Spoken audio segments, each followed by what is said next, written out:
എല്ലാവരുമായി നല്ല യോജിപ്പാണ് കോൺഗ്രസ് ലക്ഷ്യം വെക്കുന്നത്. എല്ലാ കാലത്തും അങ്ങനെ തന്നെ ഉണ്ടായിരുന്നു. ആ ബന്ധം നിലനിർത്തി തന്നെ ഞങ്ങൾ പോകും. പ്രതിപക്ഷ നേതാവിനെതിരെ രൂക്ഷ വിമർശനമാണ്. പ്രതിപക്ഷ നേതാവിനെ കയറൂടി വിട്ടിരിക്കുന്നു, പ്രസിഡന്റ് ഇല്ലേ ഈ പാർട്ടിക്ക് എന്നൊക്കെയാണ് ചോദിച്ചിരിക്കുന്നത്. ഇല്ല, അങ്ങനെ ഞങ്ങളെ തമ്മിലൊരു വേർതിരിവിന്റെ ആവശ്യമില്ല. അല്ല, അങ്ങനെയാണ് രൂക്ഷ വിമർശനമാണ് രണ്ട് ഭാഗത്തുനിന്നും, അതായത് SNDPയുടെയും NSSന്റെയും ഭാഗത്തുനിന്നാണ് ഉണ്ടായിട്ടുള്ളത്. അവരുടെ സെക്രട്ടറിമാരാണ് ഈ വിമർശനം ഉന്നയിച്ചിട്ടുള്ളത്.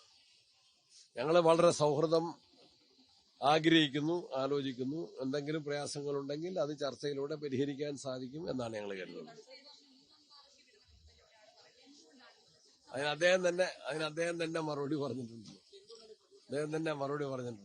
അല്ല, ഒരു ഈ കൃത്യമായിട്ട് കോൺഗ്രസിലെ എല്ലാവരെയും അല്ല, UDFുമായിട്ട് ഞങ്ങൾ അദ്ദേഹത്തിന്റെ തിരുവനന്തപുരം പ്രസംഗം അങ്ങനെ ആരെയുമല്ല. മുഖ്യമന്ത്രി പറഞ്ഞു വെച്ച രാഷ്ട്രീയ പ്രസംഗത്തിന് പ്രതിപക്ഷ നേതാവ് മറുപടി പറയുക മാത്രമാണ് ചെയ്തത്. അതിനെ വിവാദമാക്കേണ്ടതില്ല. ഇന്ന് സജി ചെറിയാനാണ് അതിനെ വിവാദമാക്കാൻ വേണ്ടി ശ്രമിച്ചിട്ടുള്ളത്. അതിനെയാണ് എതിർക്കേണ്ടത്. നാളെ രാഹുൽ ഗാന്ധി വരുന്നു. പഞ്ചായത്ത് ഇലക്ഷനിലെ ആവേശകരമായ വിജയത്തിൽ പങ്കാളികളായ മുഴുവൻ പേരുടെയും സംഗമമാണ് എറണാകുളത്ത് നടക്കുന്നത്. അതിന്റെ ഒരുക്കങ്ങൾ വളരെ നല്ല നിലയിൽ പുരോഗമിക്കുന്നു. രാഹുൽ ഗാന്ധിയുടെ സന്ദർശനം കേരളത്തിലെ കോൺഗ്രസിന്, UDFന് കരുത്തും പുതിയ ഉന്മേഷവും പോയി.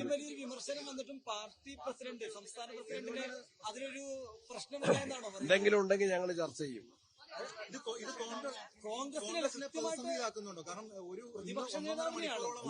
എല്ലാ രാഷ്ട്രീയ ഡെവലപ്മെന്റ്സ് എല്ലാം ഞങ്ങൾ പരിശോധിക്കും.